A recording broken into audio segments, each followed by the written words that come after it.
सो है guys, news boy. तो सबसे पहले हम लोग बात कर रहे थे इंडिया वर्सेस पाकिस्तान के बारे में। कुछ ही महीने पहले आपको पता होगा पहलगाम में पाकिस्तानी आतंकवादियों ने हमला किया, जिसके बदले में इंडिया ने ऑपरेशन सिंदूर लॉन्च किया। पर इस चीज से रिलेटेड पाकिस्तान के स्टूडेंट्स को क्या सिखाया जा रहा है वो सुन के आप हैरान हो जाओगे। किताब में क्या लिखा हुआ है? 6 मई 2025 को इंडिया ने पाकिस्तान के ऊपर अटैक किया, हमारे ऊपर एक्यूजेशन लगाते हुए कि हमने पहलगाम में हमला किया। पाकिस्तान ने स्ट्रांगली ये सारे एलिगेशंस को डिनाई किया। इसके बाद भी 7 मई को इंडिया ने हम पर मिलिट्री हमला किया, जिसके बाद पाकिस्तान आर्म्ड फोर्सेस ने भी with great courage and professionalism respond किया। हमने इंडिया के कई सारे मिलिट्री पोस्ट को डिस्ट्रॉय किया इन इंडियन ऑक्युपाइड कश्मीर। दोनों देशों के इंटेंस एयर फोर्सेस फाइट के दौरान पाकिस्तान एयर फोर्स ने इंडिया के कई सारे फाइटर जेट्स को मार गिराया, जिसमें 4 राफेल जेट्स भी थे। इंडिया जो कि बहुत प्राउड फील करते थे अपने राफेल फाइटर जेट्स को लेकर एंड सोचते थे कि राफेल जेट से हम पाकिस्तान एयरफोर्स को हराएंगे, वो गलत प्रूव हुआ। इसके बाद इंडिया ने जो पाकिस्तान के ऊपर ड्रोन हमले किए, उसके लिए हमने एक ऑपरेशन लॉन्च किया 10 मई 2025 को, जिसके तहत पाकिस्तान एयरफोर्स ने इंडिया के 26 स्ट्रेटेजिक लोकेशन में हमला किया, including Indian air bases, and हमने उनके कई सारे की इंस्टॉलेशंस डिस्ट्रॉय कर दिए। ये सब में इंडिया का इतना नुकसान हुआ कि उनके पास और कोई चॉइस ही नहीं था। लास्ट में वो पाकिस्तान से रिक्वेस्ट किए कि हमें पीस चाहिए करके। मतलब समझ रहे हो क्या सिखाया जा रहा है पाकिस्तान के बच्चों को। तो चलिए नेक्स्ट अपडेट के बारे में बात करते, जो कि एक वायरल वीडियो के बारे में, जिसे देखकर बहुत सारे लोग गुस्सा है। वीडियो बता दूं इंडिगो फ्लाइट से है, ठीक है। एक आदमी जिनको की पैनिक अटैक आया हुआ था इंडिगो फ्लाइट के अंदर, उनको एक को पैसेंजर थप्पड़ मार देते फॉर कॉजिंग ट्रबल। मतलब समझ रहे हो एक आदमी को पैनिक अटैक आया हुआ है एंड वो को पैसेंजर को ट्रबल फील हुआ एंड वो थप्पड़ मार देता है। एक और को पैसेंजर जो वीडियो रिकॉर्ड कर रहे थे वो उनको बोलते हैं ना कि तुमने क्यों थप्पड़ मारा, ऐसा नहीं करना चाहिए था। मैं वीडियो दिखा देता हूँ, पहले आप देखिए। मार क्यों रहे हो? मारा क्यों आपने? अरे उसको बोलोगे ना, आप मारा क्यों उसको? वो प्रॉब्लम होगा, लेकिन हाथ नहीं उठाना चाहिए था आपको। क्यों मारा इसको? हाथ क्यों उठाया? हाथ क्यों उठाया तुझे? हाथ क्यों उठाया? प्रॉब्लम सबको हो रहा है, हाथ नहीं उठाना चाहिए था तुझे। You don't have the right to hit anybody, you understand? Hey, he's getting a panic attack. Just give him some water. He तो इसी वीडियो को देखकर बहुत सारे लोग गुस्सा है। एक जन ने कमेंट किया, हम एज ए सोसाइटी कहाँ लीड कर रहे हैं। एक और यूजर लिखते हैं अरेस्ट करो उस बंदे को। एक और यूजर लिखते हैं डिसगस्टिंग बिहेवियर। उसको हेल्प करने की जगह वो आदमी उसको हिट कर रहा है, should be taken into custody and punished. एक और यूजर लिखते हैं सैडली उस आदमी के ऊपर कोई एक्शन नहीं लिया जाएगा। अगर यही सेम चीज किसी और कंट्री में हुआ होता तो उस आदमी को बैन किया जाता। वेल बता दो इस चीज के ऊपर इंडिगो की तरफ से भी रिएक्शन आ चुका है। वो लिखते हैं ऐसे अनरूली बिहेवियर कंप्लीटली अनएक्सेप्टेबल है एंड हम स्ट्रांगली कंडेम करते हैं ऐसे एक्शंस को। इतना ही नहीं, इंडिगो बताया कि उस आदमी को उनके बिहेवियर की वजह से अराइवल के टाइम पे सिक्योरिटी अथॉरिटीज को सौंप दिया गया और जो एप्रोप्रिएट रेगुलेटरी एजेंसीज को भी ड्यूली इन्फॉर्म कर दिया गया इन लाइन विद प्रोटोकॉल। फिर लास्ट में वो लिखते हैं we remain committed to maintaining a safe and respectful environment on all our flights. तो चलिए नेक्स्ट अपडेट के बारे में बात करते, जो कि अनिरुद्धाचार्य जी महाराज के बारे में। कुछ ही दिन पहले का इनका कंट्रोवर्सी आपको पता होगा, इनके अगेंस्ट में प्रोटेस्ट वगैरह किए गए थे। क्यों? इन्होंने कह दिया था कि आजकल की लड़कियां 4 जगह मुंह मारती है वगैरह वगैरह। मैं इस कंट्रोवर्सी को बहुत अच्छे तरीके से एक्सप्लेन कर चुका हूं मेरे इस वाले वीडियो में। अगर तो आप देखना चाहते हो, link is in the description. जैसे कि मैं बताया उनके अगेंस्ट में प्रोटेस्ट किए गए, सोशल मीडिया पे उनको काफी ज्यादा क्रिटिसाइज किया गया। तो फाइनली इसके ऊपर रिएक्ट करे अनिरुद्धाचार्य जी महाराज। जो भी लोग उनको क्रिटिसाइज कर रहे थे उनको रिप्लाई दिए। उनका रिसेंट का एक क्लिप काफी ज्यादा वायरल जा रहा है, जहां वो कहते हैं हमने बोला कि लिव इन में रहना गलत है, तो हमारा क्या कर रहे लोग? विरोध। इस कलयुग में आप सत्य नहीं बोल सकते। कलयुग में आप वैश्य को वैश्य नहीं कह सकते। वो है तो वैश्य, पर सुनना चाहती है कि मैं सती सावित्री हूँ। घूमेगी अर्धनग्न, पर सुनना चाहेगी कि हमें देवी कहो। उनका जो ये वाला रिप्लाई है ये काफी ज्यादा वायरल जा रहा है। और अनिरुद्धाचार्य जी महाराज के कंट्रोवर्सी के चलते प्रेमानंद जी महाराज का भी कंट्रोवर्सी हो गया था, आपको पता होगा। वो रिसेंटली बोल दिए थे ना, आजकल ज्यादा करके लड़कियों का चरित्र ही पवित्र नहीं होता, इसलिए जो शादी है रिलेशनशिप है वो टिकता नहीं है, जिसको लेकर भी बवाल हो गया था। तो अब इसी कंट्रोवर्सी के चलते मीनाक्षी सहरावत का एक वीडियो काफी ज्यादा वायरल जा रहा है, जहाँ वो प्रेमानंद जी महाराज की कही हुई बातों को डिफेंड करती है। आप देखिए। आजकल एक वीडियो बहुत चर्चा का विषय बनी हुई है प्रेमानंद जी महाराज की, जिसमें वो कह रहे हैं कि आजकल युवाओं का विवाह केवल इसलिए नहीं चल पाता है क्योंकि उनका चरित्र पवित्र नहीं है। 4 जगह उन्होंने रिलेशनशिप रखे हुए हैं, उसके बाद वो विवाह कर रहे हैं, तो फिर कैसे चलेगा? अब मुझे समझ नहीं आ रहा है कि लोग इतने ऑफेंड क्यों हो रहे हैं, क्यों इतनी परेशानी हो रही है और किसको हो रही है। देखिए टेक्निकली भी अगर हम इसको देखें तो वो सही कह रहे हैं।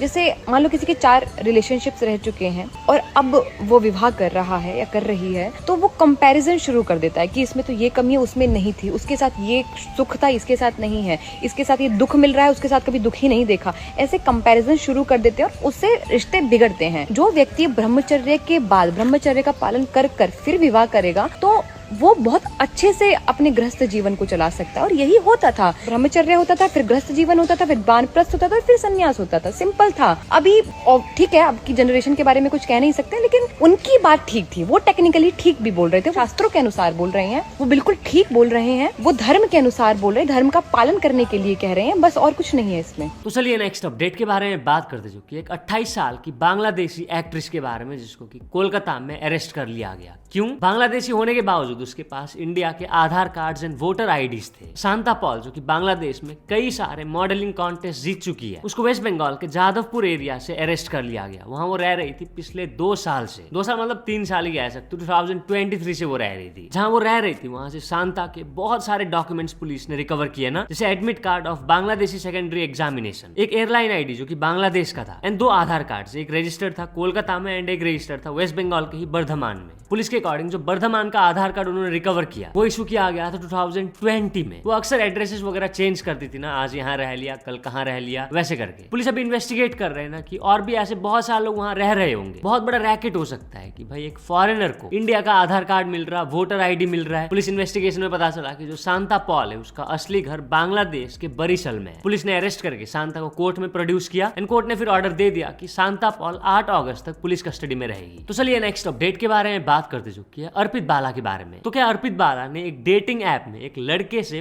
500 रुपए मांगा? किसी ने रेडिट पर इसी से रिलेटेड एक कमेंट किया था ना, जहां वो बताता है कि मैं बम्बल यूज कर रहा था एंड मुझे एक दिन अर्पित बाला दिख गया, जिसके बाद दोनों का मैच हो गया। मतलब अर्पित बाला ने भी एक्सेप्ट कर लिया, लड़के ने भी एक्सेप्ट कर लिया। इसके बाद वो बताता है कि अर्पित बाला ने उससे 500 रुपए मांगे। इसके बाद वो बंदे को यकीन नहीं हुआ कि अर्पित बाला मेरे से 500 रुपए मांग रहा है, जिसके बाद अर्पित बाला ने उससे उसका इंस्टाग्राम आईडी मांगा एंड उसको फॉलो कर लिया एंड तब उसे यकीन हुआ कि यस, अर्पित बाला ने उससे 500 रुपए मांगे थे। तो इसी के ऊपर रिएक्ट करे अर्पित बाला, उनका क्या कहना है इस पर आप देखिए।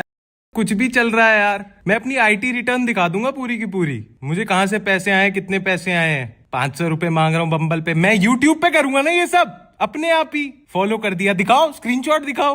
पहली चीज, मैं ना कभी भी किसी डेटिंग ऐप को नहीं खोलता हूँ जब से मैं फेमस हुआ हूँ। बताऊँ क्यों?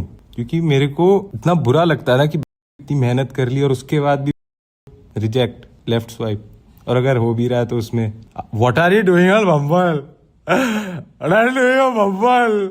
सैड है भाई, मैं दिन की 2 मार के ठीक हूँ भाई, ये सब नहीं करूंगा मैं। और इनका सही है, चुंगी कट गई, 500 रुपए किसी ने काट दिए, हाँ अब मुआवजा तो चाहिए। ये है मेंटालिटी इंडियंस की कि कुछ भी हो जाए स्ट्रिक्ट लायबिलिटी लगा दो अब।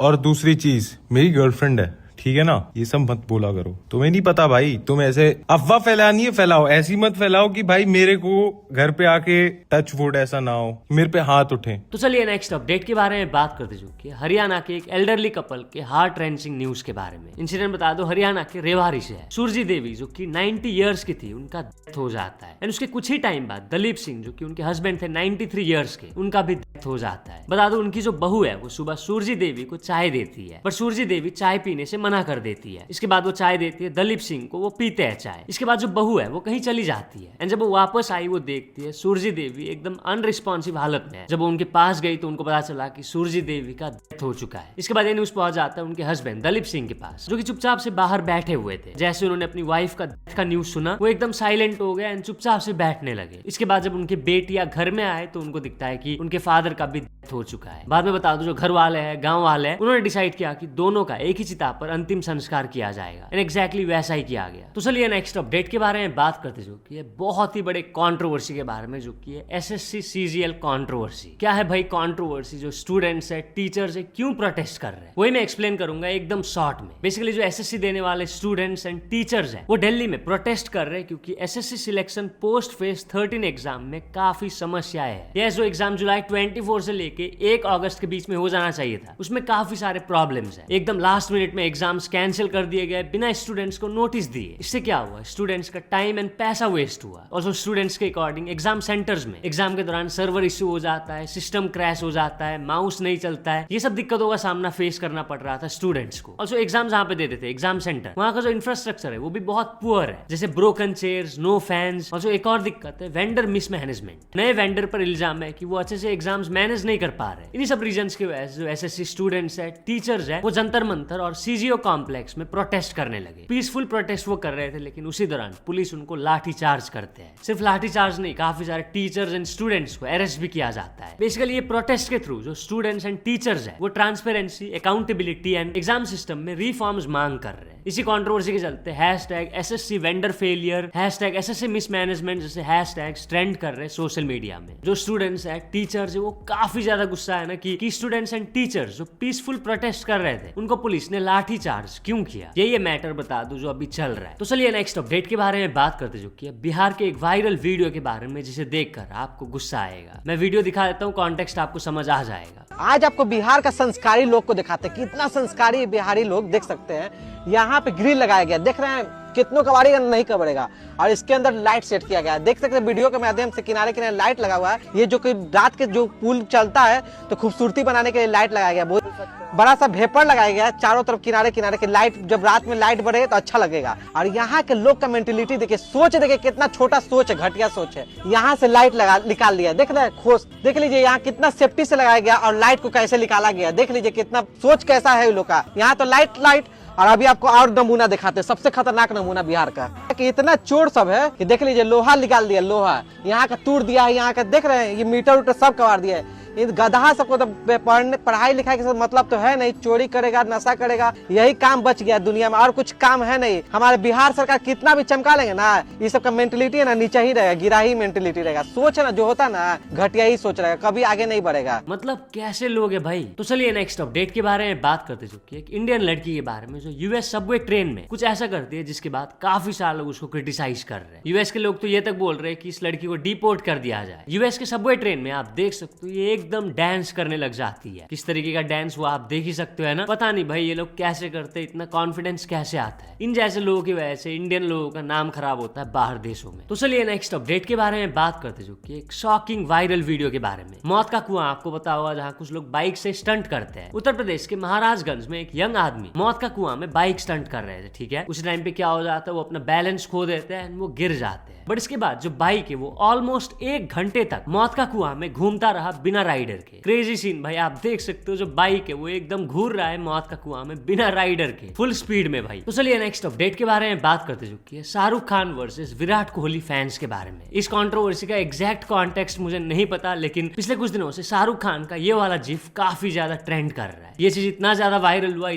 वायरल हुआ कि शाहरुख खान के टीम को ये गिफ को हटाना पड़ा इंस्टाग्राम से। जिसके बाद होना क्या है, शाहरुख खान के और भी बहुत सारे जिफ्स बनने लगे। इसी के ऊपर थगेश भी रिसेंटली रिएक्ट कर रहे थे, आप देखिए। शाहरुख खान के ये वाले मीम ने शाहरुख को ऑफेंड कर दिया, तो पिछले 3-4 दिन से शाहरुख खान का ये एडिटेड फोटो पूरे इंटरनेट पे फैल चुका है। एंड इस जिफ का नाम था हकला शाहरुख। पूरे इंटरनेट के साथ साथ ये खुद शाहरुख खान के कमेंट सेक्शन में भर गया था। तो इससे फाइट करने के लिए एसआरके की टीम को ये जिफ इंस्टाग्राम से निकलवाना पड़ा लिटरली। लेकिन इंटरनेट ऐसी चीज है, एक चीज निकालने का ट्राई करो 3 बन के आती है। तो एक जिफ हटने पे लोगों ने शाहरुख के ऐसे इतने सारे जिफ्स बना दिए एंड शाहरुख खान की पीआर टीम को काम पे चढ़ा दिया। लेकिन इस जिफ में जो रियल फेस है वो इस आदमी का है। लेकिन लोगों को इस जिफ से इतना मजा आने लगा कि उन्होंने अक्षय कुमार का भी एक ऐसा ही जिफ बनाया। फिर इनकी पीआर टीम काम पे चढ़ के ये सब मीम्स निकलवा दी। लेकिन जिफ हटने पे लोगों ने डॉट से ये मीम बना दिया। अगर आपकी भी फीड पे ये मीम आया है तो नीचे कमेंट्स में बताओ। और बता दूं, हर्ष बेनीवाल भी इसी से रिलेटेड एक वीडियो पोस्ट किए थे अपने इंस्टाग्राम पर, आप देखिए। हाँ जी भैया, बताओ क्या करना है। भैया ऐसी कटिंग कर दो, एकदम शाहरुख लगूं, शाहरुख। क्यों लग रहे हो ना एकदम शाहरुख, देखा।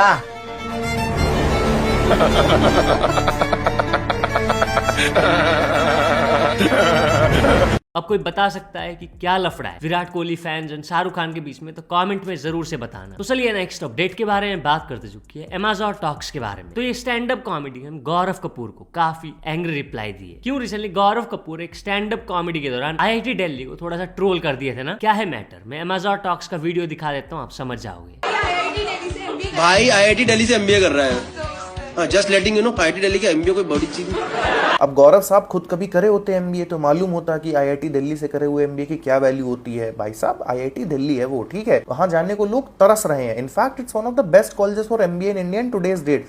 ROI देखो यार, आप 12-13 लाख की फीस में आपको सीधे सीधे 20-25 लाख का एवरेज पैकेज देखने को मिलता है, और वो भी एवरेज पैकेज। हाईएस्ट की तो मैं बात भी नहीं कर रहा। IIT दिल्ली का आपको टैग मिल रहा है, दिल्ली जैसी प्राइम लोकेशन मिल रही है, और इतना अच्छा ROI मिल रहा है। और क्या चाहिए होता है MBA कॉलेज में? IIT दिल्ली से MBA करना कोई बड़ी चीज नहीं है। एडमिशन पता कैसे मिलता है? 97-98 कट ऑफ जाती है कैट एग्जाम की। उसकी कैट एग्जाम में 98-99 लाना या 97 क्रॉस करना कोई मजाक की बात है? और मैं कह रहा हूं तुमने कर भी ली, तब भी गारंटी नहीं कि तुम्हारा एडमिशन हो जाएगा। तुम्हारे 10-12 के स्कोर्स देखे जाएंगे, उसके बाद तुम इंटरव्यू में कैसा परफॉर्म कर रहे हो वो देखा जाएगा, तब जाके एडमिशन मिलता है। तो चलिए नेक्स्ट अपडेट के बारे में बात करते चुकी है माइकल जैक्सन के बारे में। तो माइकल जैक्सन का एक पुराना जुराब 6.7 लाख रुपीस में बिका। यस, माइकल जैक्सन के ये जुराब के लिए ऑक्शन रखा गया था, एंड भाई ये बिका है 6.7 लाख रुपीस में। तो चलिए नेक्स्ट अपडेट के बारे में बात करते चुकी है लद्दाख के डार्क साइड के बारे में। यस, बहुत सारे राइडर्स, आपको पता होगा, लद्दाख जाना चाहते हैं, राइड करना चाहते हैं। बहुत सारे बाइकर्स राइडर्स का ड्रीम होता है भाई लद्दाख ट्रिप करना। बड़े भी एक क्रिएटर का वीडियो वायरल जा रहा है जहां वो लद्दाख का डार्क साइड बताते हैं, जिसे आपको जरूर से देखना चाहिए अगर तो आप लद्दाख ट्रिप का प्लान कर रहे हो तो। हाय दोस्तों,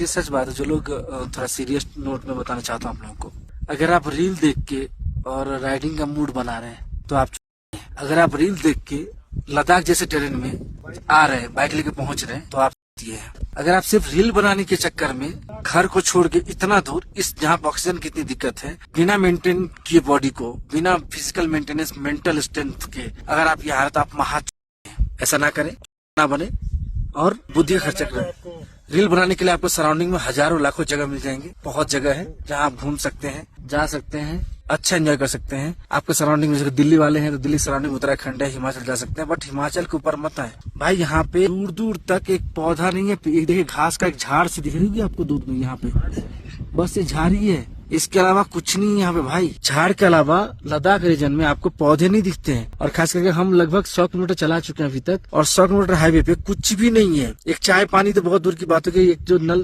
कोई बोलता है कि थोड़ा झरना भी मिल जाए जहाँ पानी पी लिया जाए, नहीं है भाई। अभी हम वर्ल्ड का हाईएस्ट मोटरेबल रोड जो होता है, मोटरेबल पास, हम वहाँ गए थे, उमलिंगला, जहाँ हर बाइकर नहीं जाना चाहता। मत आना भाई, जरूरी नहीं आना, अवार्ड नहीं मिलता है। वहाँ पहुँचने से आपको अगले बार फोटो राष्ट्रपति पुरस्कार नहीं मिलने वाला, अर्जुन पुरस्कार या फिर क्या बोलते हैं नोबेल पुरस्कार नहीं मिलने वाला। मत आना। अगर आपको पिछवाड़े में दम हो, अगर आपका mental strength, physical strength strong हो, अगर आपको बाइक बहुत अच्छी चलानी आती हो, बाइक के हर पार्ट्स को आप मैकेनिकली कम से कम इतना बेसिक जानते हो कि आप बाइक के पंचर से लेके छोटे मोटे एक्सीडेंटल को झेल सकते हो, तो ही आप लद्दाख रीजन माना। हम ग्रुप में आए थे, हम लोग 13-14 लोगों का ग्रुप है। इसके बावजूद हमें बहुत प्रॉब्लम हो रही है, बहुत प्रॉब्लम हो रही है। भगवान ना करे किसी के साथ प्रॉब्लम हो, बट भाई सबसे इम्पोर्टेंट चीज है कि आपको मेंटल, फिजिकल और इकोनॉमिकल इंक्लूडिंग है। इकोनॉमिकल भी बहुत स्ट्रांग होना पड़ेगा। बहुत खर्चा होता है भाई यहाँ आना, वो बच्चों का खेल नहीं है, खर्चा भी होता है। मजाक मस्ती करने के चक्कर में मत आना। आना हो तो एंजॉयमेंट करने के लिए बहुत जगह है। हाँ, आप अगर बहुत पैशनेट है, बाइकर से बहुत ज्यादा राइडर्स है, तो आप आ सकते हो। उनके लिए ये चीज अलाउ नहीं है। बहुत राइडर हमने रास्ते में देखे जिनकी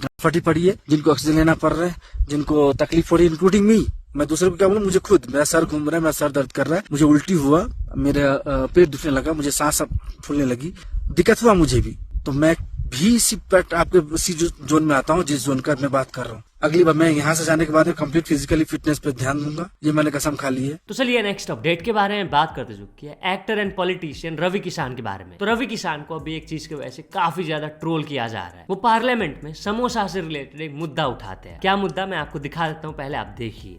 कहीं 5 स्टार में बड़ा पाव खाएंगे, अब मुंबई में अलग है, 5 स्टार में जाओ उसका अलग है। कहीं समोसा यहाँ चांदनी चौक पे सस्ता मिलता है और कहीं गोरखपुर में मिलता है, तो गोल बाजार में अलग। हर जगह पे 5 स्टार होटल में उसका रेट ज्यादा हो जाता है। किसी भी ढाबे या होटल में किस वस्तु की मात्रा क्या होगी ये माननीकरण नहीं किया गया है। कहीं कटोरी भर छुट्टा में दे देला, कहूँ बड़का मिला, कहीं छोटा समोसा मिलता है, कहीं बड़ा मिलता है। ये आज तक हमको भी समझ में नहीं आया।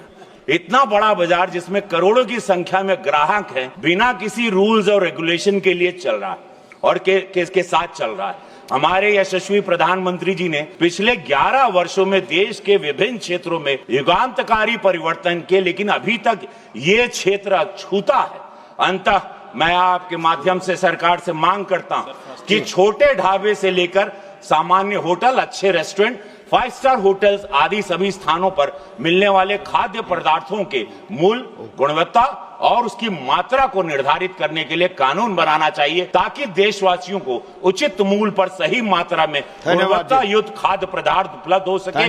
किसी ढाबे में तड़का दाल 100 रुपए में, किसी में 120 रुपए में, किसी में 250, किसी 400। बस, धन्यवाद महोदय। तो ये काफी सारे लोग इस वीडियो को शेयर करके लिख रहे हैं ना कि अमेरिका के पार्लियामेंट में एआई का डिस्कशन होता है, चाइना के पार्लियामेंट में किसी और चीज का होता है, एंड इंडिया के पार्लियामेंट में डिस्कशन हो रहा है समोसों के प्राइस का। तो चलिए नेक्स्ट अपडेट के बारे में बात करते चुकी है युजवेंद्र चहल के बारे में। तो Yuzvendra Chahal finally openly react करे अपने डिवोर्स के ऊपर। यस, उनका डिवोर्स हो चुका, आपको पता होगा, धनश्री वर्मा के साथ। राज समानी के चैनल पर उनका एक पॉडकास्ट आउट हुआ है जहां वो बहुत सारी चीजों के बारे में बात की है। वही वो बताया ना कि उस टाइम पे वो बहुत ज्यादा डिप्रेस्ड हो गए थे, यहाँ तक कि उनको थॉट्स भी आते थे। मैं थोड़ा सा क्लिप उस पॉडकास्ट का दिखा देता हूँ। पूरा पॉडकास्ट अगर आपको देखना है तो link is in the description. बीच में जब मेरा डाइवोर्स का कुछ चल रहा था, तो उसके बाद डाइवोर्स हुआ तो मेरे पे लगा कि ही इज ए चीटर, और मैंने कभी जिंदगी में चीट किया ही नहीं है। I am not that person. मेरे जैसा लॉयल इंसान तो मिलेगा भी नहीं। मैं अपनों के लिए मैं दिल से सोचता हूँ हमेशा। मैंने कभी मांगा नहीं है, हमेशा दिया है।